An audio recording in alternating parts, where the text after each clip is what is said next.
a meeting of the outreach subcommittee to order. Mhm. And And the first order of business is to approve our minutes, right? Mhm. Correct, which look good to me. Let me open mine up. Sorry. Okay. I'd like to call for whatever it is, a motion to approve the August 2022 minutes. So moved. Lovely. So does that mean that? yeah, if there's no approved? edits, then you can approve as they stand. I did not see any edits. I'm assuming that if there were some, Suzanne or Fran would have found them. I didn't see any. Hi, Sue. Hi, Sue. Hi, Sue. Cute hat. Thank you. Okay, so we can review quarterly programming. Thank you. It's just me today. Erin is out right now, so I will share my screen that's got the talking points on them and run through them with you all. This Oh, one. those are the agenda. There we go. Okay, is the size okay for everyone? Now, Yeah. Excellent. So we've got, I think, 4 items. Yeah, 4 items included in this quarter's talking points. And the first is an item that I shared via email, but I think is really amazing. And I wanted to make sure it's distributed more widely. Maybe 2 years ago, the library was contacted by Arts Fairfax to see if we wanted to have one of our locations host an artist in residence program. And they were working on some grant applications, and we said, of course, we would love to do that. And this is the culmination of that effort for their 2022-2023 season. There are 5 different locations that are hosting different artists in residence. The library, the park authority, a community center, a school location, and a housing authority sites. And we selected the John Marshall Library, which is in Franconia District in the Rose Hill area of Alexandria, to host this particular artist that was selected. Miss Scollin, and I included a link to her personal artist website as well earlier, so you can look at some of her items, is both a ceramicist and a tile artist.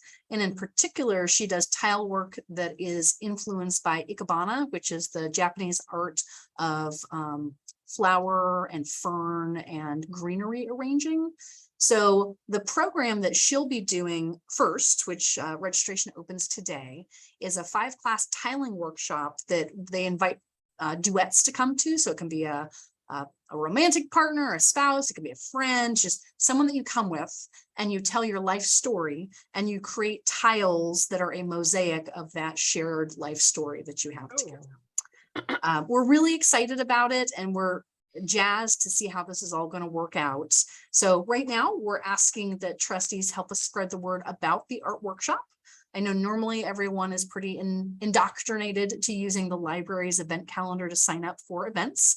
This one is actually hosted on the Art Fairfax site. So please use the link that is in the language here in the talking points if you would like to share it, or if you would personally like to sign up for it.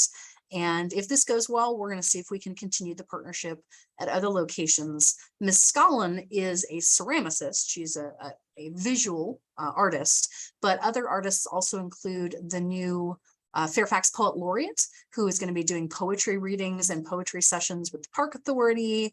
There is a group that's doing a theater style events, plays at, I believe that one's at the Housing Authority site. So there's a lot of opportunity as this continues on to see what else we could do with artists in our libraries.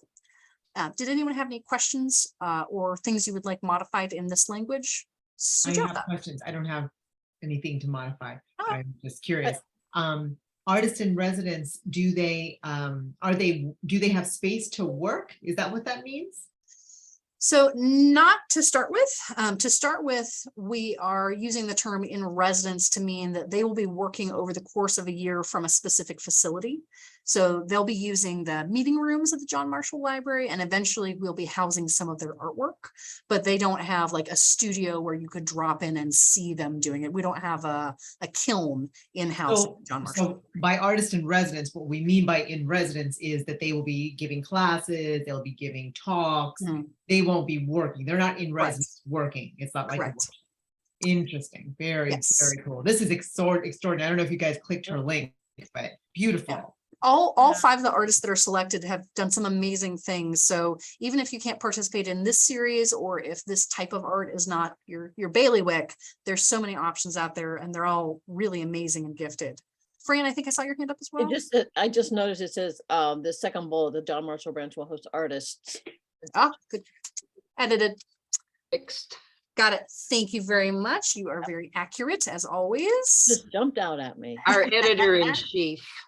Ah, Fran's forever job. She can't get away from it. I know. Oh, Okay, well, the next bullet is another one that we really wanted to reiterate, and I wanted to make sure you had some shortened bullets for, which is the launch of our new Library of Thing collection, the board game lending collection. Those all launched earlier this week from the Centerville, George Mason, and Sherwood regional libraries. We have been trying to do this as really a quiet launch to start with, which is why we didn't do a lot of social media. You're not going to see a ton on our website, although you can find it if you dig. But once this initial phase gets through, we wanted to make sure that you all as trustees had some talking points you could use, because we are going to want to push it a little bit more as we get past the holiday season. We have heard so far that the collections are being well utilized. So I heard yesterday, which was 2 days in, that about half of the collection had been checked out already, which is great. And they circulate as you'd anticipate, 3 weeks from any location. You can renew them if there's no holds, but we are trying to keep it just to those 3 locations to start, so that it's not trying to find a spot to house them and trying to train circulation staff at every location on, you know, how many game pieces live in this one particular box set. But there's a wide variety of them. We included the link to the LibGuide on here, so you can actually go and see every single game that we've purchased and that's available within the system. Some of them I have played personally. I can tell you they're very fun. Some of them are not my favorite, but I'm sure they are someone's, and that is good too. For example, I am very bad at Settlers of Catan, but I know many folks love that game. It is out there. If you choose to spend your time playing it, there you go. You can go pick it up from Centerville, George, or Sherwood. Commitment. Yes, you need. It's like Monopoly. You really need to set aside 7 Oh, it's much, it's like 10,000 monopolies. It's like, I don't know how you ever finish. I have my son had a friend who they had the Settlers of Catan table Oh, in their living room, and the Settlers of Catan just lived on the table because It's just just the never game ending. doesn't finish.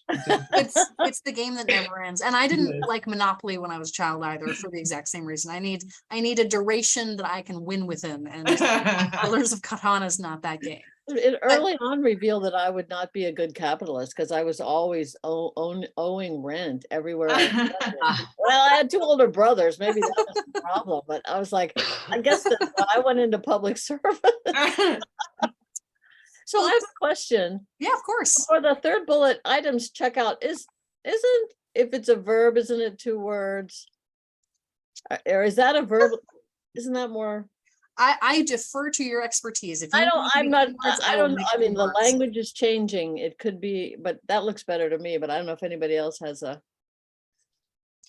Okay, I'm happy to Otherwise, take it would be out. items checkout is 3 weeks. So yeah, that makes Okay. sense to me, right? okay.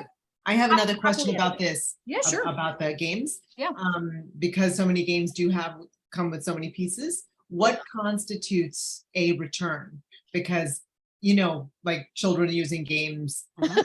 I don't know how the games ever come back intact. Yes. So is it something like when we've talked about the technology going out, that you have stuff to swap out for, you have Some of it, yes. So I don't believe that we have duplicates of every game, like if we need spare pieces, but when we went through to catalog each of these, they have identified the pieces that come within every game and the necessary pieces that come with every game. So for some of them, like there were some card games in there. If you lose a few of them, it's not going to affect the gameplay for everything. But in some things, you absolutely need you need the timer or you need the dice. Those ones are critical pieces that have to be in there. It's also why we're keeping it to just those 3 branches for now, to ensure that staff have a chance to handle the items, to understand what's in them, so that they can realistically assess if something is returned in a complete state or not. And we have a couple of other collections like that too. In our kids sections, we have collections of Bob books, which are the early language learning books, and they come in little boxes, and there's like 20 of those little books in every box. So we're gonna continue to assess as it goes through. I am sure we will lose pieces. And that's okay. We'll identify it on the box. And if it's no longer playable due to the loss of pieces, we'll remove her from circulation.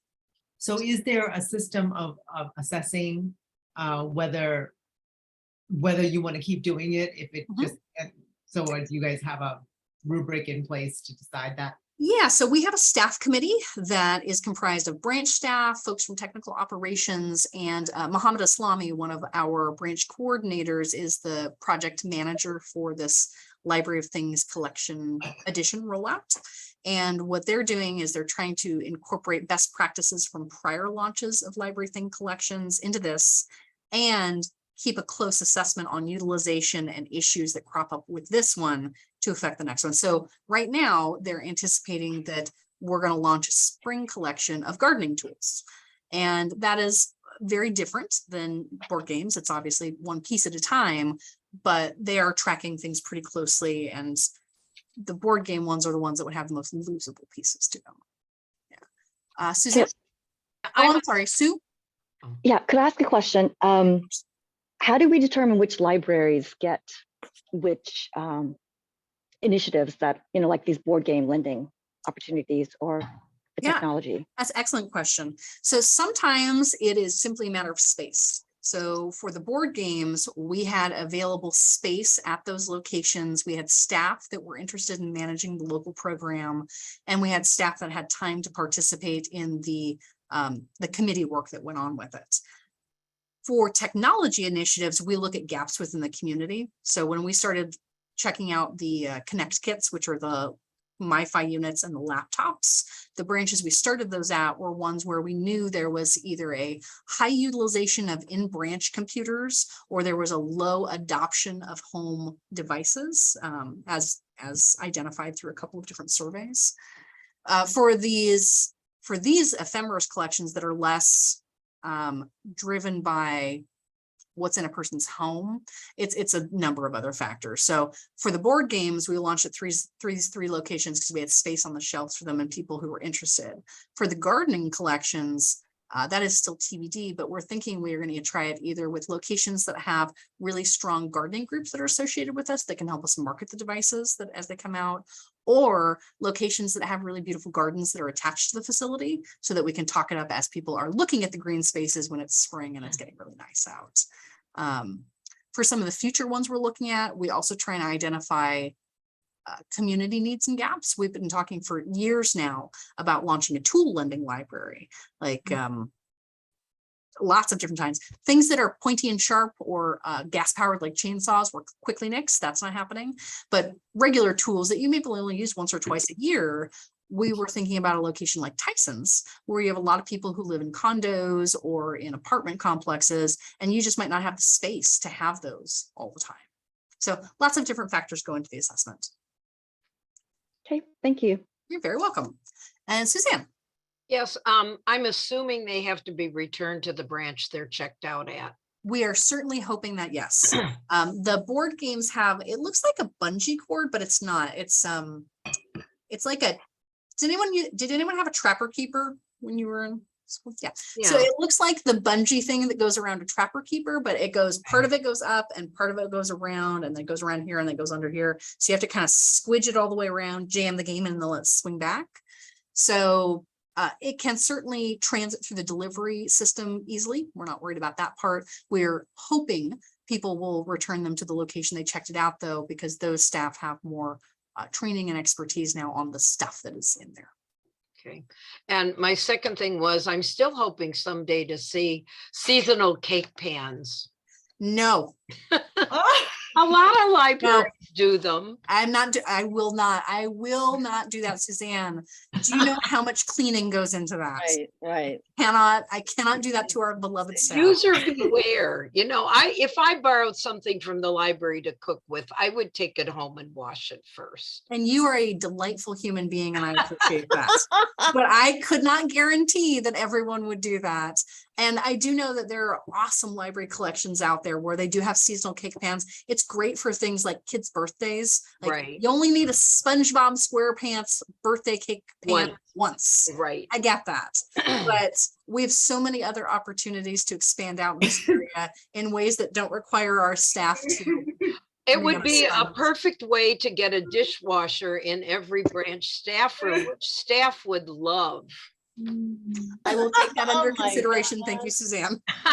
Suzanne, I'm Suzanne, never going to convince her. You will not. and I'm you can sorry. you can borrow my Christmas tree cake pan if you need to. Okay.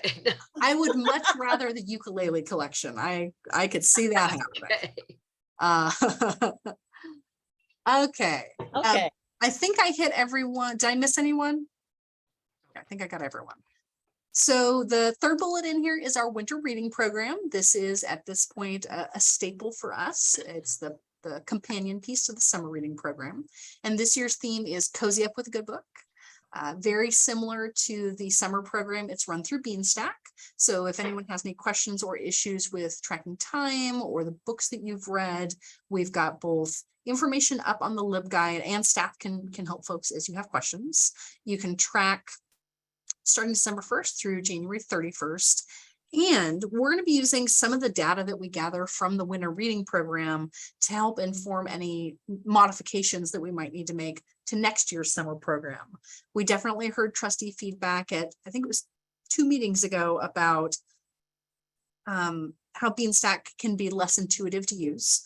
So we're going to be asking people to give us some feedback through the winter challenge as well, to see if we want to make paper offerings more prolific in the summer, as well as whether or not the minutes and books challenges are really working out, minutes versus books. So if you're already planning to read this winter, please plan to track it. For the winter reading program, we have some great prizes as well, and cozy on up with the books of your choice. And then the parts that I'm really excited about, we have 2 amazing author events coming up. Amazing.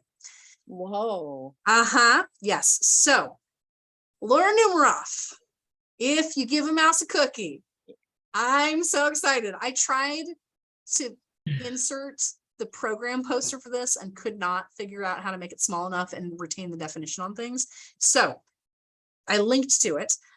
She will be visiting us virtually on December 3rd at 10:30 in the morning.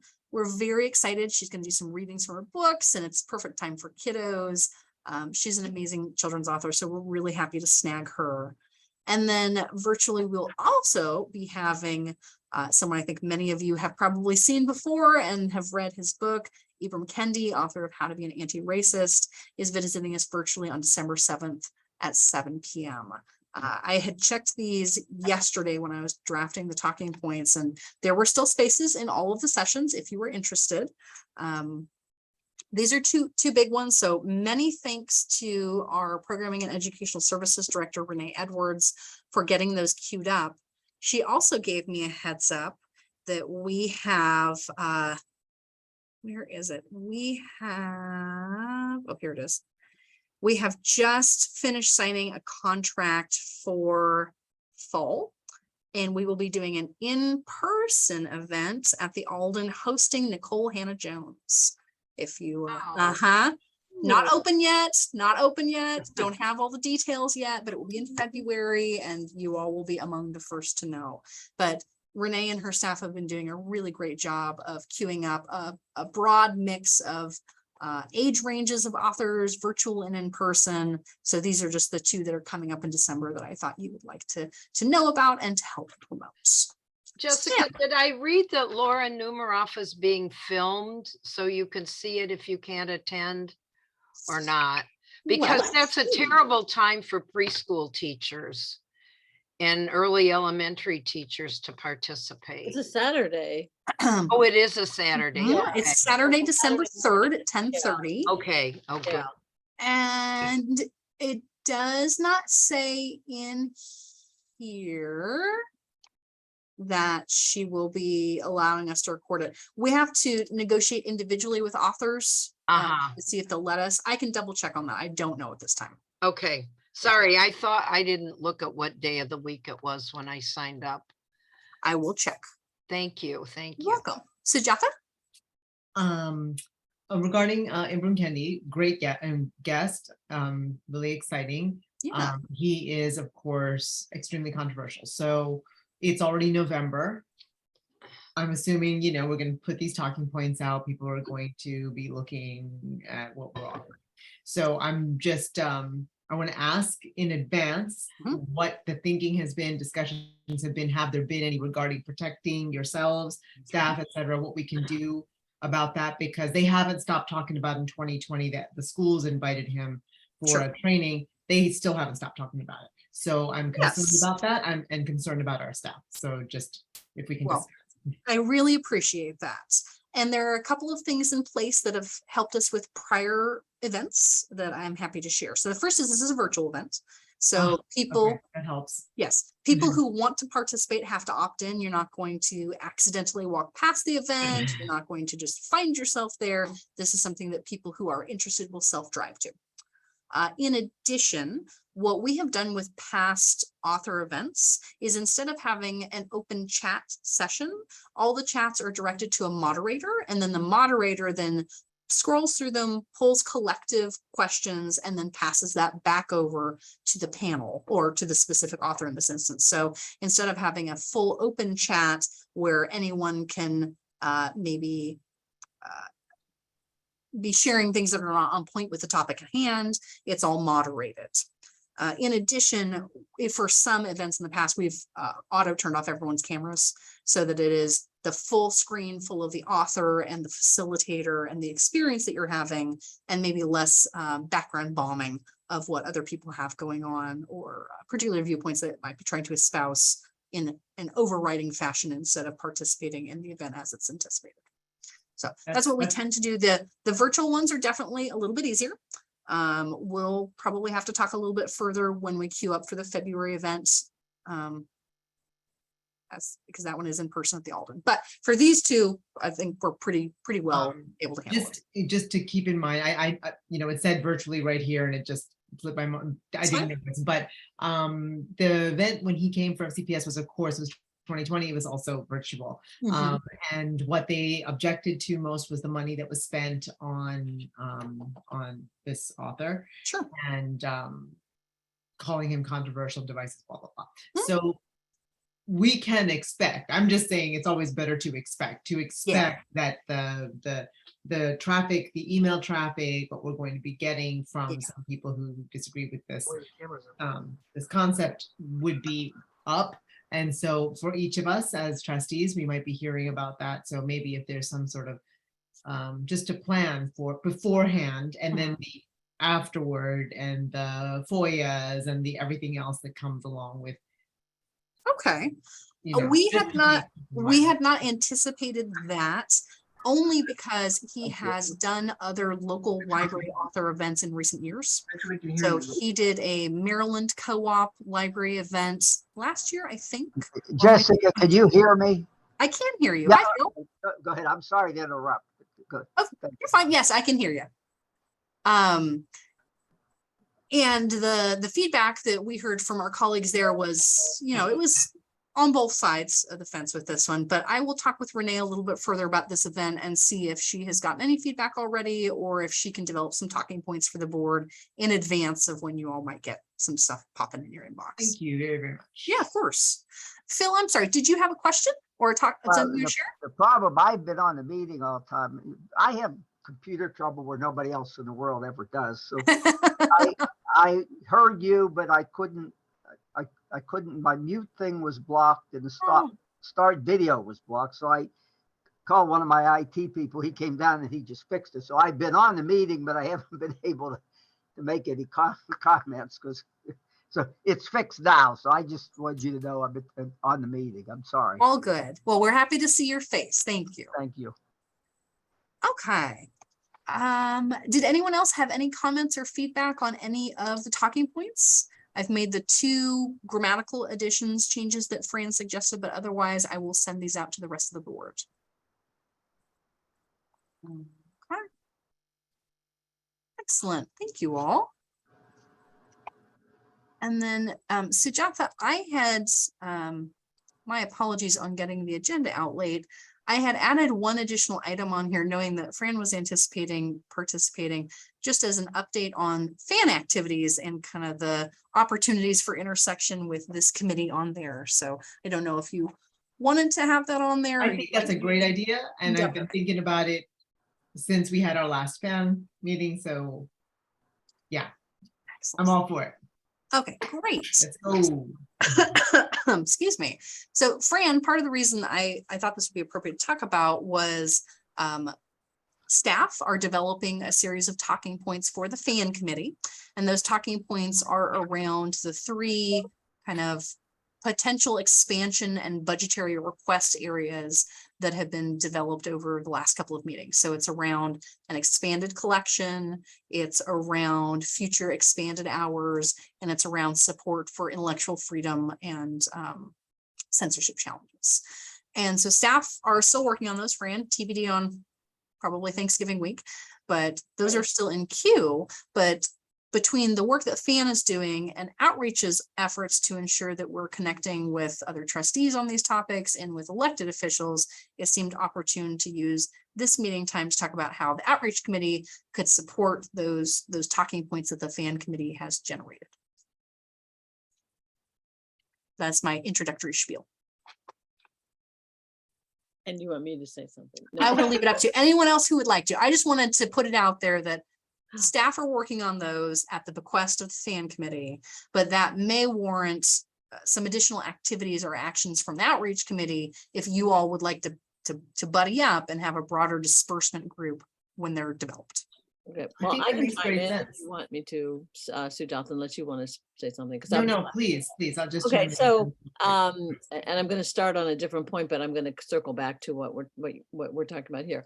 So, a friend of my husband's is a big walker, and he just discovered that he could borrow audiobooks from the library, and he's just so enthusiastic about it. So we had dinner with him, and so I just said, I am now a groomer. No, I'm recruiting.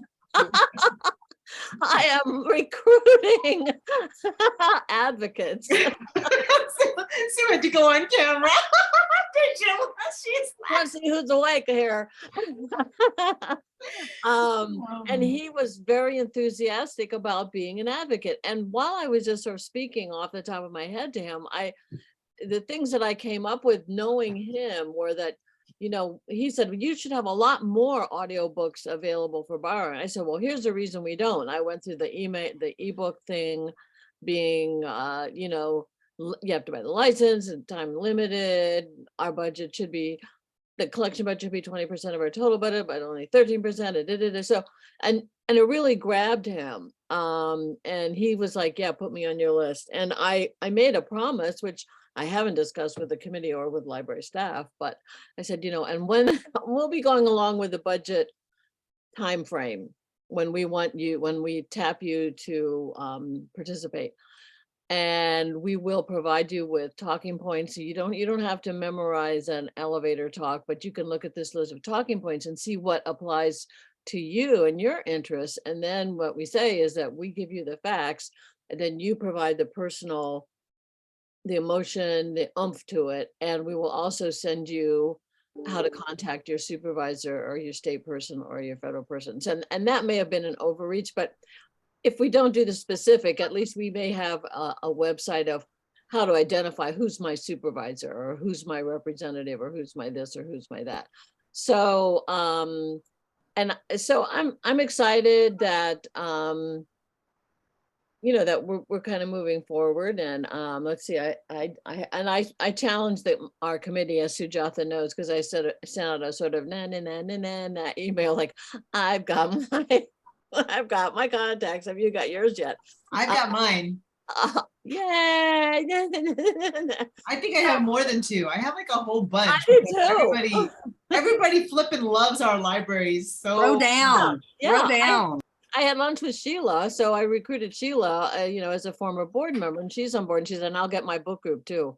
I mean, So that's what I'm saying. It's an easy sell because we're not asking that much. We're just asking them really to talk about all these wonderful things that they love about our libraries and to do it strategically. And you know, exactly. And one thing that I think combining with the outreach committee does is, you know, by seeing this, like someone could say, you know, I just saw X speaker sponsored by the library. It was a fantastic program. I hope that you keep doing that. But then one of the things that has come up is that is not the library as a silo of like, you have to go to the library or sign on to the library site to do this, but the library is also present in your community. And you look at the Lorton event that most of us went to, that was really cool and just really showed that whole community connection. So I'm probably talking too much as usual, just like first grade, but anyway. So that's where I am right now. I ask a question? I don't think I've seen announcements for your meetings, Fran. And sometimes I'd like to sit in and like you Usually, do with- you know, they are on they're on the, you know, you go to the trustee site and the meetings and there's the ad hoc and it's there. Oh, okay, okay. I think you would have to Usually we get vote. an announcement about the other ones, so it would be helpful. I think Mhm. Fran did share it at the last board meeting during the Okay. committee report, but for now, the next one is Wednesday, November 30th at 3 p.m. And I will have Bobby send you the invite. Okay, thanks. I like to keep up on what you're doing and see if I can help too. Well, we tell jokes, Oh, okay, well, that's good. Who tells the best ones? me. Okay. Well, it's been sort of, you know, the whole thing of starting something, and there's that imagery of the funnel that you start really broad with the funnel, and it feels kind of frustrating. It feels as if nothing is happening, but you're gradually narrowing it down, and we're sort of getting down to the point where, you know, we have the nice calendar from Keith's committee, and we have had this and from outreach, and we'll be having the talking points. So I think we're really moving well. And I think I said at the board meeting, we decided to concentrate on recruiting advocates rather than publicizing the whole thing of like, be a fan, you know, either, you know, be a friend, here's how you can do that, be a neighbor, da, da, da, da, da. And then of course, and my vision is that we get Zandy to design a really gorgeous hat, because I was talking to people about, if you were to come to the board meeting in support, to the supervisors meeting in support of us at budget time, would you rather have a t-shirt or a hat? And it was like, a hat. That's because they don't have hair like this. Yeah. See, I put a hat on, it's ridiculous. It's ridiculous. I don't wear hats because that's ridiculous. You can hold your hat. You can hold I mean, I'm assuming you're meaning like a I baseball don't have a cap. t-shirt body. Maybe when I was young, but now it's not so much. So the hat, I like the hat better. Although the park department people filled that row up with people with their t-shirts, and that was cool. But then when do you wear the t-shirt again? And blah, blah, blah. Anyway, so that's sort of. I mean, another thing to think about is wearing your hat inside, which is rude. Not a budget time, nothing. I'm just like buying for a t-shirt because of my Maybe hair. you can have but both. okay. Hey, why not? He I can think be we one can of the vote. sign holders. You know what they Sandy say? can ¿Por qué do no a los sign. dos? ¿Por qué no los dos? That's what I'm thinking, you know? And Why placard. not? I'm sorry. Okay, ladies, you're getting Okay. a little punch drunk at 4 o'clock on a Thursday.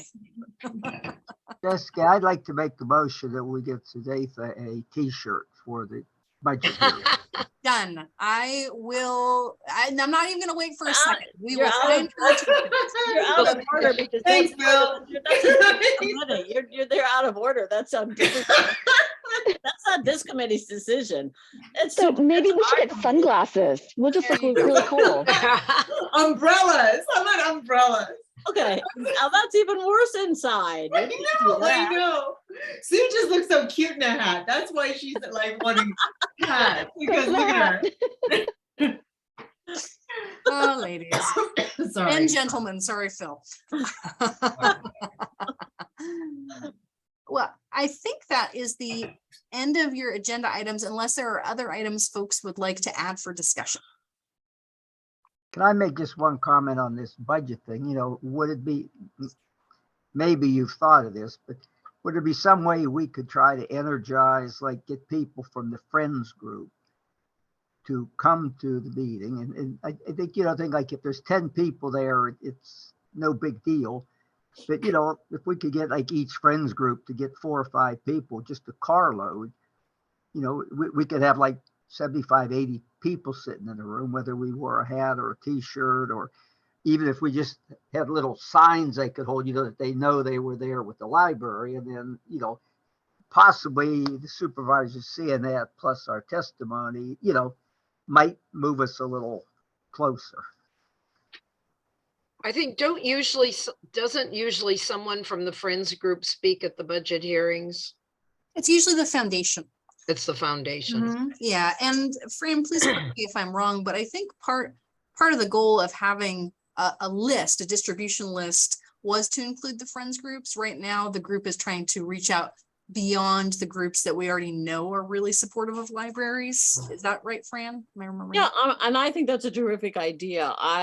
My experience as a former staff member with Friends groups is that they are so it seems to me, they are so focused on the book sales that it was difficult to get them to get involved in our budget process. But I would like to do that, and it may be that, and I mean that's definitely a goal of the committee. But with our resources, we felt that it might not be possible for us to do everything, like to activate Friends groups as well as contact advocates that we can give information to write letters to support us, who are, real community members. And I certainly think that should be Friends too. And I may go to my Friends group and ask them, but I know in the past when I'm thinking about when I was at Fairfax City as a friend of the Virginia Room and talked to the other Friends groups about their feeling was that they were really focused on the book sale. They didn't really have the time to do that. And so those are just barriers, but Phil, I think that would be great. And I think those barriers can be overcome. And it's just that,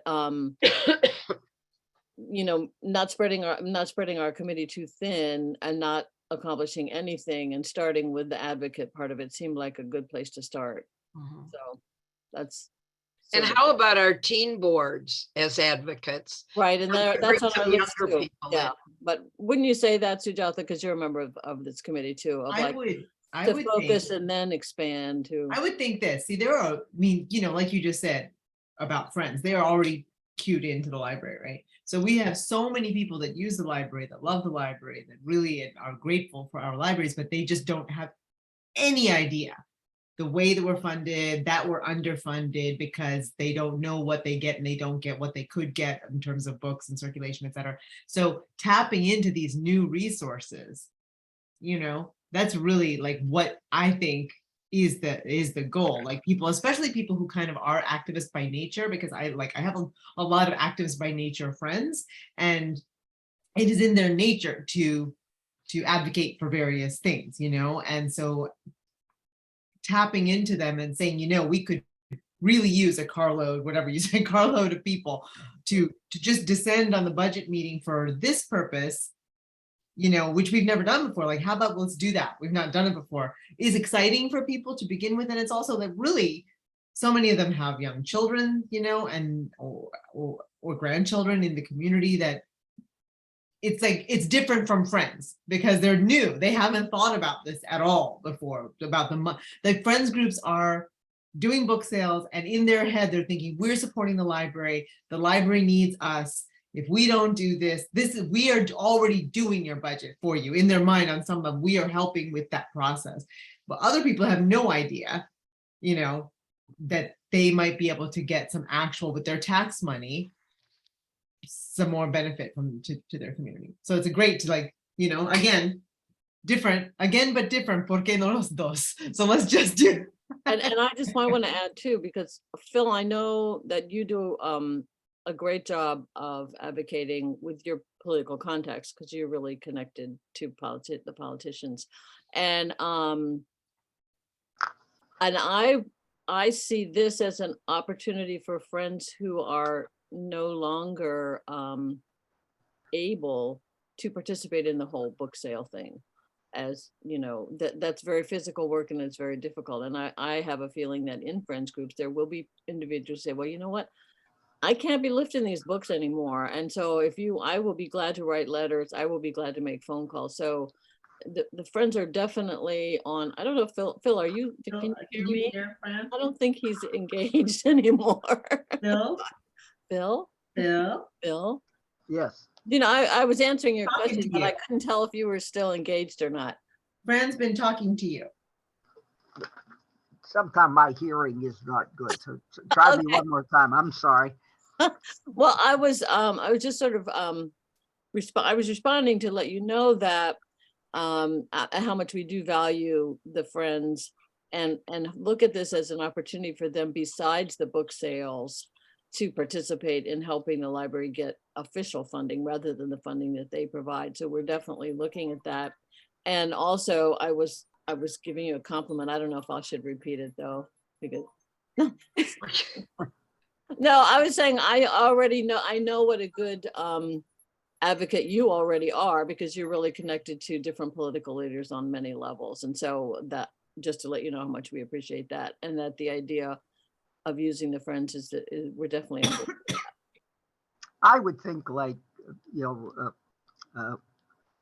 since Arnold is the new president of our group, and we had a meeting several weeks ago, and there were like 7 or 8 people came out on a Sunday afternoon to the friends group. And like, I think if I asked him could he get a few people engaged, he seems to be that he might be willing to do something like that. So as we get closer, but again, I doubt if we did it to the different groups. One other thought we could do, and I would be happy to plug in the time if we could, but possibly go to a friends group. Let's say you told me to go to the friends group in Reston or something, and talk to them as we come up to the budget with the idea of trying to recruit. I'm just going to use the word a car full, okay, where when we testify, we would have 100 people in the room supporting what the library is asking for.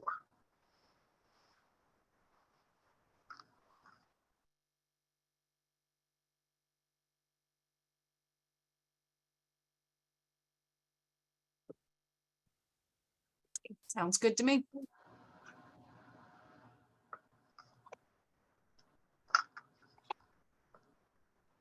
Okay, Sujata, did you have any additional items you wanted to include on the agenda?